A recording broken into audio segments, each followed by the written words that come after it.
साथ शिव गोपाल मिश्रा हैं जो महासचिव हैं all India railway men's federation के, सबसे बड़ी संस्था है।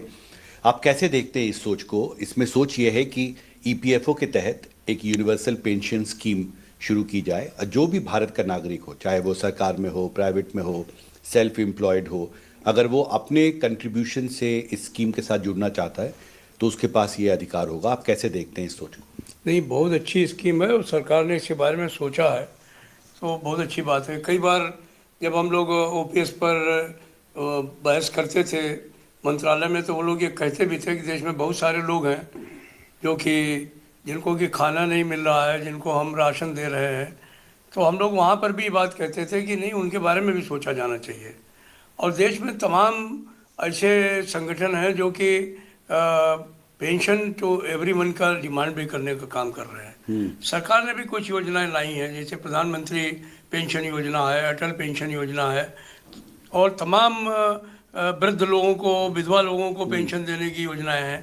तो ये तो हर कोई मानता है कि जो है वो पेंशन एक ऐसा ज़रूरत है आदमी की बुढ़ापे में, रिटायरमेंट के बाद में, या अपना जब उसका काम बंद हो जाए, कोई किसान है काम नहीं कर पाए, कोई भी सेल्फ एम्प्लॉयड है काम नहीं कर पाए, तो एक परिस्थिति ऐसी बनती है जिसमें कि उसको कुछ न कुछ कहने से इमदाद चाहिए उसको। सरकार भी इस बात को मानती है। तमाम विदेशी गवर्नमेंट्स हैं, वहाँ पर लोगों को सोशल सिक्योरिटी ज़बरदस्त है। रिटायरमेंट के बाद में उनको जो है वो काफ़ी ठाठ उनके हो जाते हैं, उनको डोल मिलता है। तो भारत जैसे देश में भी इसकी बहुत आवश्यकता थी, और मैं समझता हूँ सरकार इस बारे में जो विचार कर रही है बहुत अच्छा बात है कि एक कंट्रीब्यूटरी पेंशन स्कीम एक तरीके से हो जाएगी, और जब लोग रिटायर होंगे तो उसमें निश्चित तौर पर सरकार का भी हिस्सा होगा, और उनको कम से कम कुछ न कुछ ऐसा एक मदद हो जाएगी जिससे कि कम से कम वो भीख मांगने की स्थिति में नहीं होंगे। महत्वपूर्ण बात कही आपने। इससे पहले पेंशन स्कीम को लेकर आपकी कई दौर की बातचीत भी भारत सरकार के अधिकारियों के साथ हुई है, मंत्रियों के साथ हुई है। क्या उस बातचीत में इस बात का कोई संकेत या जिक्र सरकार की तरफ से आपके सामने आया था कि एक यूनिवर्सल पेंशन स्कीम भी देश में होना चाहिए?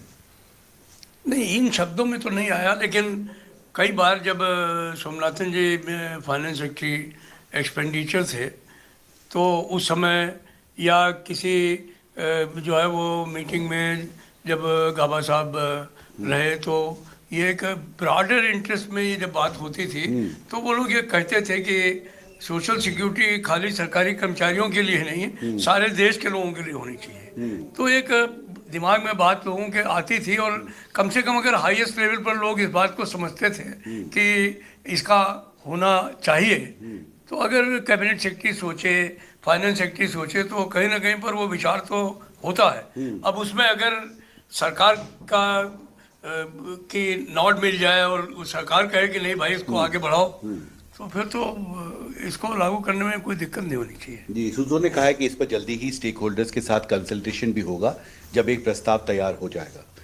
तो आपको लगता है कि सरकार को इस प्रस्ताव पर आगे बढ़ना चाहिए? मुझे लगता है जरूर बढ़ना चाहिए। और दूसरी बात यह है कि जिस तरीके से बूढ़े लोग बढ़ रहे हैं, जनसंख्या अगर हम देखें तो आने वाले समय में इसी तरीके से हमारे वृद्ध लोगों की संख्या बढ़ रही है, तो जितनी जल्दी हम लोग इसको लागू करें, मैं समझता हूँ बहुत अच्छा रहेगा। और देश की जो हमारे वृद्ध लोग हैं जिनको कि वास्तव में ज़रूरत होती है बुढ़ापे में इन सब चीज़ों की, तो हम लोग इस बात को महसूस कर सकते हैं। क्योंकि हम लोगों ने बड़ी शिद्दत से लड़ाई लड़ी अपने पेंशन बहाली की, तो हमको महसूस हो सकता है कि और जो गरीब लोग हैं, आम जनता है देश की, उसको कितनी ज़रूरत है। तो ये जो पेंशन स्कीम आएगी, मैं समझता हूँ कि देश के लिए हर आदमी इसका स्वागत करेगा।